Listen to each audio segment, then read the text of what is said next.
Here in Minnesota, wildlife experts say there has been a surge in injured birds. John Lauritsen explains the reasons why and what people can do to help. It's been a record-setting year, and last year was a record-setting year. During the summer months, it's not unusual to see an uptick in eagles, owls, and hawks being brought into the U of M's Raptor Center.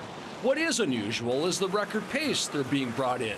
I think we were at 679 for the year, and last year we were at about 550. So we have birds that are hit by cars, that hit windows, that get caught in buildings and are hit by ceiling fans.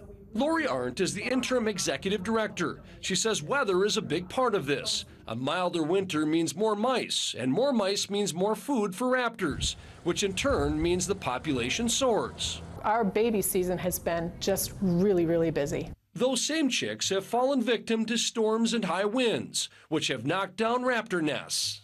And the wet spring can be blamed for more cases of West Nile virus among these animals. Some mosquito species carry the virus, and they've been thriving in this weather. We've already admitted 40 birds, more than 40 birds, that we suspect have succumbed to the virus. The Raptor Center says their facilities are nearly full. Workers are getting overtime, and they are relying on volunteers to fill the gaps. With more birds coming into contact with vehicles and viruses, Arndt thinks this could be a sign of things to come. We're really looking at how can we be prepared for this higher caseload, right? Higher number of raptors that we're admitting to our hospital.